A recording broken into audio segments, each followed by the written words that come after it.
Hello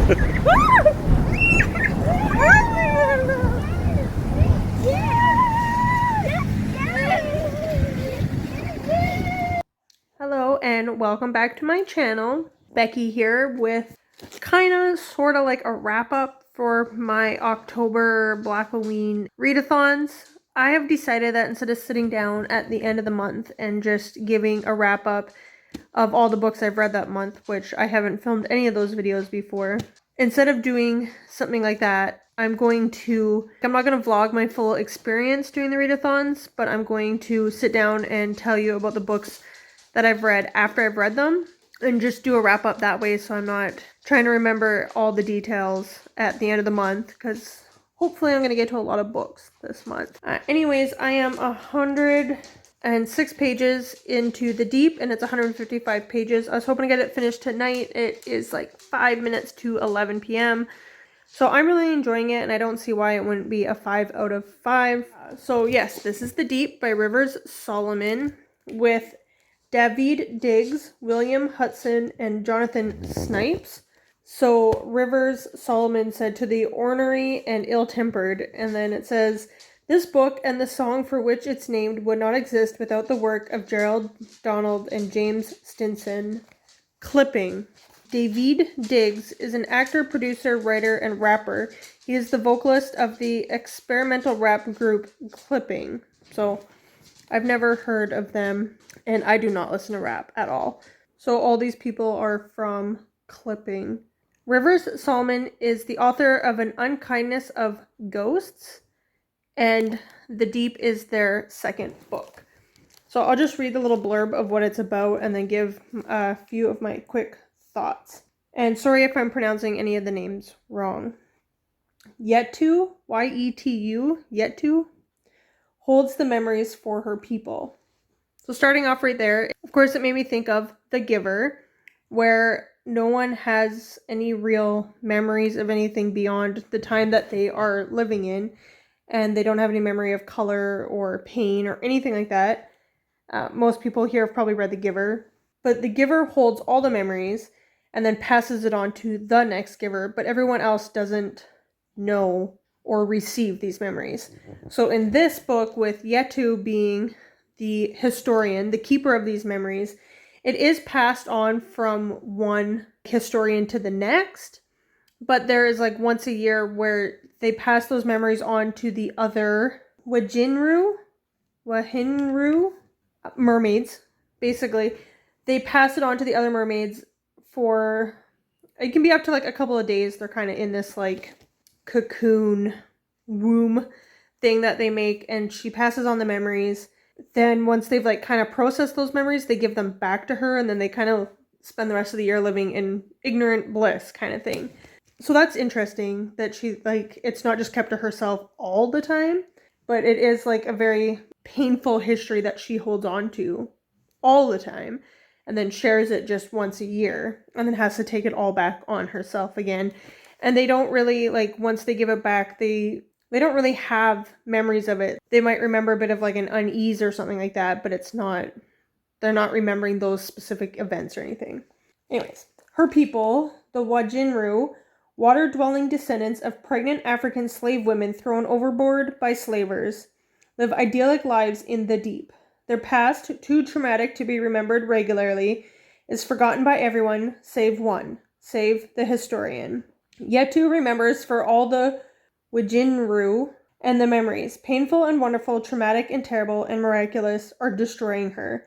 And so she flees to the surface, escaping the memories and expectations and responsibilities, and discovers a world the Wahinru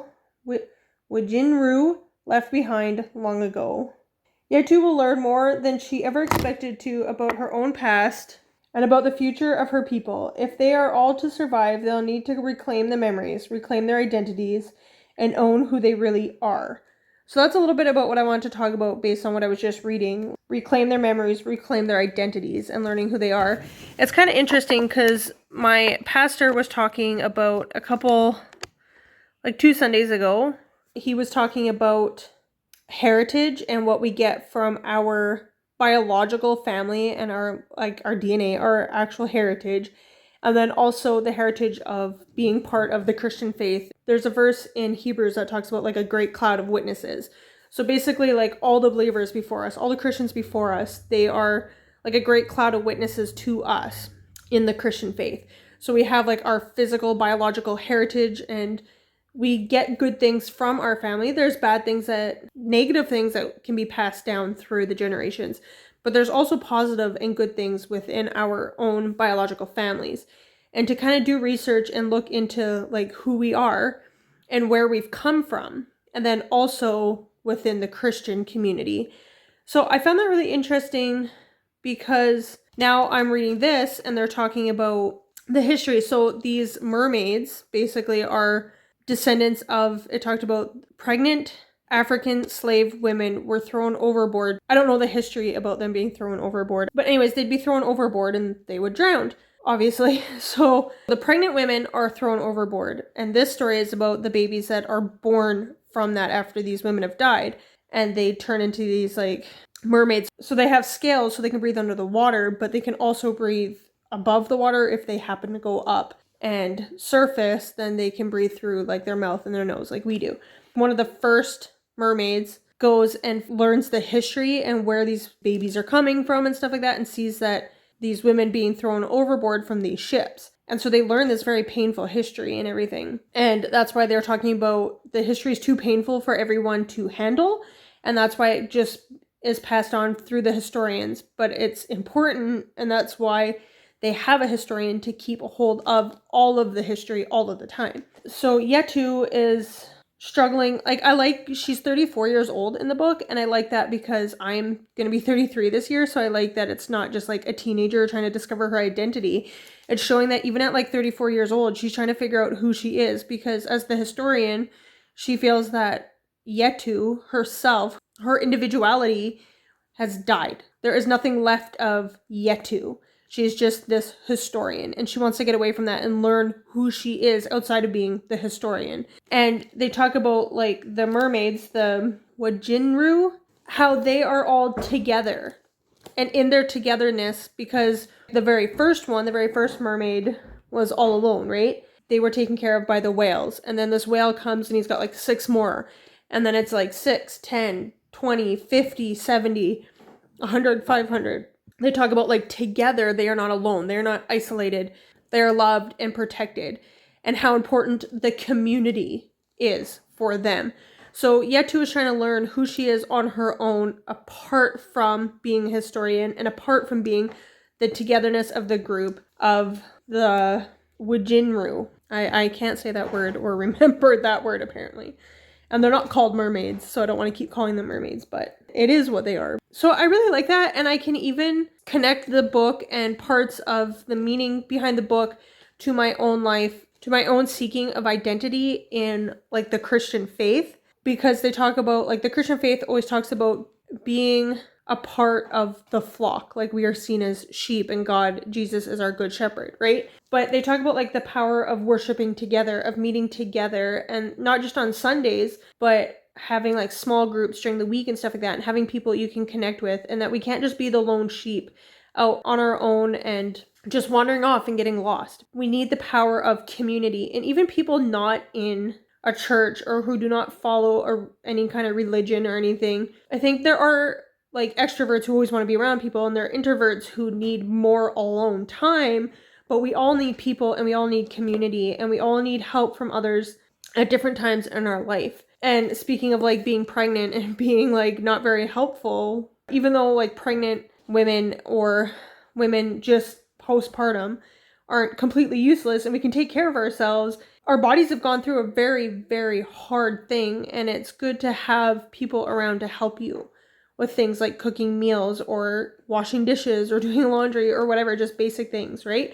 We all need community. And even though some people act very independent and I can do it all, and they don't like ask for help or seek for help or whatever, they just like shun getting help. I believe that like we all need help at certain points in our life, and we need community. There is a part of our identity that is connected to our heritage, to our background, to our pasts, to our histories. there is part of our identity that is connected to the groups that we are a part of and our friends and our family, like our city or our country or wherever. And there's a part of our identity that's just our own. That's our own individual part. So I really like the kind of commentary in here, and Yatu's trying to discover who she is in this story and how she connects to all the mermaids, to being a historian and being connected to the past and the present, and also trying to figure out who she is as an individual. So I really like that. And I think it's really interesting because I'm not African American, if you haven't noticed. And so I don't connect the history of the slaves being thrown overboard is not part of my history. But I can still take from this book and apply it to like, how is my history important to me and why it's important to look up like where I've come from. And I was even talking to my grandpa because my grandmothers on my dad's side, my father's mother was Métis. So there is that history of the Métis here in our land that is also very tragic. And I am not connected to that part of my heritage at all. And I would love to learn more about it and be more connected to that. Because even though I don't identify as Métis, I identify as a white, Psi female. I don't identify as that, but it is a part of my heritage. And like my pastor was talking about, you can get good things from your heritage. So I want to learn more from the Métis side of my heritage. But like all my grandparents were born within Canada.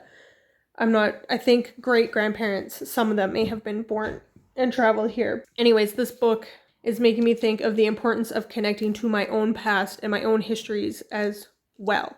So I am really enjoying this as my first official read of the BlackOweenAthon, and this is for the prompt of Black Mermaids. Anyways, that was way longer than I was expecting for such a tiny book, but so that's my sort of wrap up because I'm not quite done yet, but it is now 12 after 11, so I need to schedule a video to go up for my TBR for this, go to bed, and finish reading this. So I will update you when I start or finish or get halfway through or have some thoughts on my next read.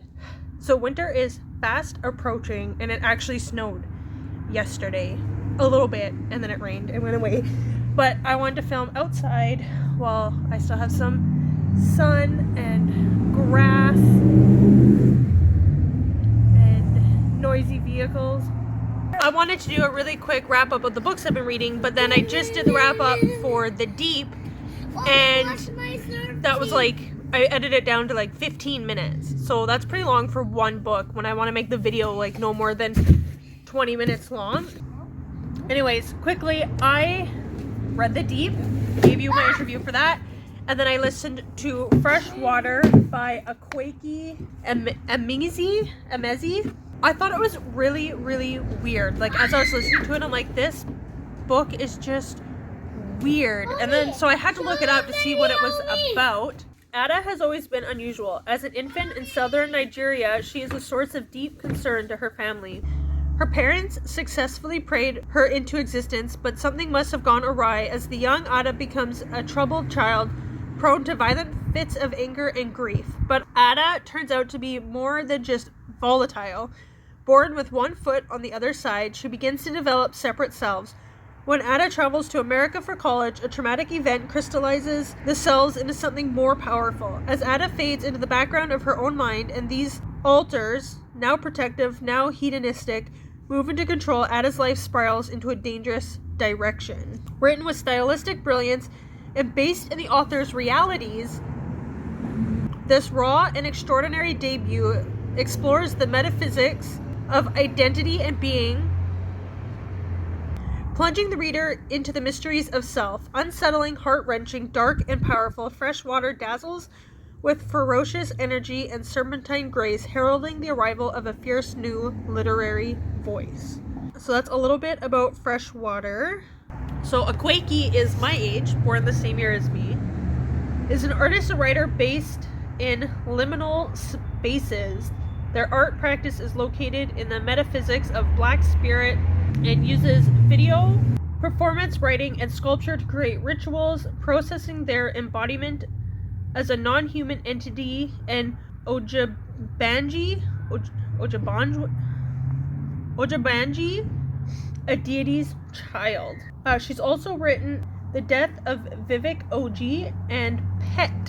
Freshwater is autobiographical and is in early development as a TV series at FX, so that's cool. I don't even know how to begin explaining this book, but it's kind of like split, not quite split personalities, but she has Ada is the main character, and like it says, it has, you're not seeing the book through her eyes necessarily, you're seeing the book through the eyes of this spirit that lives inside of her, that is like trapped in this human flesh and does not like being trapped in this human flesh. More pretty light. Oh good, I got my unicorn light. It matches the spooky aesthetics I was going for. Anyways. I'm a bee. Yes, you are a bee. So we're seeing through the eyes of this spirit that lives inside of Ada, our main character. And this traumatic event happens to Ada, and this spirit inside of her kind of emerges to help protect her from future harm. So like, Clapping. so whenever she's with a man, this spirit will come up and like protect Ada. And I know that you see this a lot when you talk to people, survivors of childhood abuse. A lot of times when they talk about like when the abuse was happening, it's like they weren't even there. Their mind went to a different place altogether. And these evil acts were happening to their body, but not to themselves, like their personal. They were just like, their spirit was somewhere else. So that kind of is what's talked about in this, and you're seeing it kind of from like the spirit's point of view. And there's a lot of use of the F word in this book, and I don't typically like a lot of swearing in my books, so it's definitely not a book I was able to listen to with the kids around. But it wasn't unnecessary swearing. The use of the F word was for when she was having these encounters with men, because it wasn't something intimate. There's that one point where she does get married, and she talks about wishing that she could be intimate and give herself over to her husband and make love to him, which she cannot do because she has this wall up and she's divided. She's a divided self. And the spirit living inside of her is just kind of laughing about it, and like, I don't like when you call it love or love making or whatever. Let's call it effing like what it is. And so it was definitely an appropriate use of the F word. It was just used a lot. So keep that in mind if you're listening. So keep that in mind if you got little ears around listening to it. Knowing that it's about, like, it's autobiographical made it more interesting for me, because it was just like really, really weird. But after I looked up that it was like when I looked up that it was part of like Akwaeke's story, it made it more interesting, because it was more, not quite a true story, but it wasn't just like some fantastical thing. It wasn't just a fantasy, right? Like Lord of the Rings or something like that. It was an interesting perspective on, I would say, even like mental health and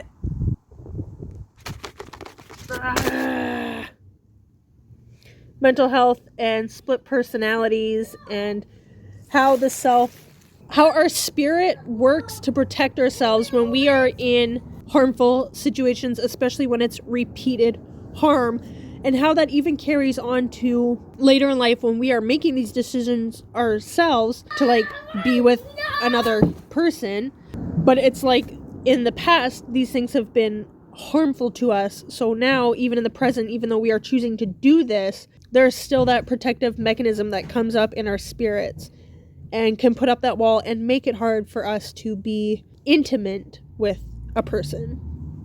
So anyways, see if I can balance you back up here on my non-stable chair. So that was Freshwater. And like I said, I think that covered the prompt for non-binary author. And then prompts for a mystery, I picked up Blackwater Rising by Attica Locke, and I have 3 hours left of the audiobook for The Cutting Season by Attica Locke, which is marked as a thriller. I was reading it physically, but it was just really slow going and taking a long time, so I downloaded the audiobook on Scribd for this, and I think I like it better as an audiobook. Both of these books, I find her writing quite similar between both of them. This one came out in 2009, this one 2012, I believe. This one is more historical. It takes place mainly in the present time is 1981. The present time in this is 2009. This one is about a lawyer. It starts out with him taking his wife out for her birthday on this like sketchy little boat ride through the bayou in Texas, and they hear screaming and gunshots, and then a woman falls into the water and he jumps in and rescues her. And it kind of goes from there. In this body is found a couple days later, or like the next morning or whatever. This body is found dead in his car, shot, and they dropped this woman off at the police station and just like drove away and don't know what happened from there. Like, it seems pretty obvious that she killed the guy based on what they saw, but of course they didn't go to the cops right away with it. So you think that's gonna be like the main mystery of kind of like why she killed this person, and is she gonna get caught? But it was so much more than that. It seemed like there was a lot tied in, and he kept going back to his past, like his time in college like 11 years ago, and he was with this white woman who is now like the mayor of that town, and he's trying to pull in favors from her and stuff like that. But it's like Blackwater Rising, it's about oil, which is kind of always interesting to read about, even in Texas, in the States, because where I live, we are like the oil capital of Canada. But it just seemed like there was just too much going on, and it really had nothing to do with this woman and her screaming and supposedly killing this guy, and what happened from there, and why was she with this guy, why'd she kill this guy, what was going on. It just seemed like there was so much more to do with the oil companies, and there was talks of a strike with the longshoremen and the workers on the docks, and there was just so much going on. It was kind of confusing, and I didn't really understand what was happening most of the time. I'm like, why are we going back and forth between 11 years ago and today? And it was just, I don't know, it didn't really jive with me. I gave it a 3 out of 5 stars. So I was hoping that the cutting season would be a little bit better, but again, it's the same kind of idea. It starts, this woman is working on this old plantation that they've turned into like a tourist trap basically, and they're like do plays there, and they host weddings and stuff like that on this old plantation, and the back half of it is owned or leased out to this other company, and they do sugarcane cutting. It's like sugarcane fields, and there's people in there cutting, and the woman who is like the manager of the plantation, and she grew up there and everything like that, she finds a dead body. And again, I have 3 hours left of the audiobook. I'm on chapter like 21 out of 31 or something like that, so I can't talk about how it finishes up, but like right away she finds this body, so you're like, okay, this is going to go into like, again, a murder mystery. I don't know if it's marketed as a thriller, but when I looked up all the books in the list for the BlackOweenAthon, this one was under Black Author Thrillers. And it's not very thrilling. Again, I would just say it's a mystery. But there's, again, so much more happening in it that I'm kind of just trying to figure out how it all ties in together. And I don't think Attica Locke, unfortunately, is my new favorite author, and it'll probably be a 3 out of 5 as well. But I do like it better as an audiobook. It moves by a little bit faster. It is like a 12-hour audiobook. So I was hoping to finish that tonight. I'm not sure if I'll get to that or not, but today or tomorrow I'll finish this. And then I have just picked up, and I'll probably do, my next video will be a review of this one, but it is Homegoing by Jayasi. I'm not sure, but my friend bought me this for my birthday, I believe, last year, and so it's been almost a year. There is a prompt for a historical black fiction, and I was going to read, what was it, The Vanishing Half, I believe is considered historical. But then I was like, no, wait, I have Homegoing on my shelf already. I want to read The Vanishing Half, definitely, but this one I already own. So, and then I picked it up and started reading it, and the letters, the writing is so tiny. So it's moving pretty quickly though, and I'm really enjoying it. So I'm just gonna like take my Instagram photo of it out here while I have some sunlight still. The sun's going down pretty quick. Anyways, yeah, that's my quick little wrap-ups for what I'm reading so far for the BlackOweenAthon. And today is Tuesday, and Saturday starts the Fortnite Frights. So exciting. I got a whole bunch of books to read for that as well, and I just downloaded, like I said, Scribd. So hopefully I'll be able to get a few more audiobooks to help me get through these 2 readathons. Anyways, thank you for watching. linked down below. You can follow me on Twitter and Instagram, and I try to be somewhat active on there, but I don't get a lot of engagement yet, so it's hard for me to be super active. I mostly just post that I've made a video. And on my Instagram, Bookstagram, I post a little bit more pictures of what I'm reading and stuff like that, so you can follow me down there. My book wish list on Amazon is down there. Bookish Things is also linked down below, so you can go check that out and just see what kind of things I'm hoping to get, what I'm looking to get in the future. And yeah, make sure you like and subscribe and comment down below, and we can have discussion about books. Let me know what you're reading, if you've read any of these books. Do you like Attica Locke? Have you ever heard of her before? I never had before. Have you read Freshwater? What do you think about it? The Deep, all those things. And I'll see you next time. Bye! Don't forget to like and subscribe. If you like what you see here, hit the subscribe button and don't miss another one. Goodbye!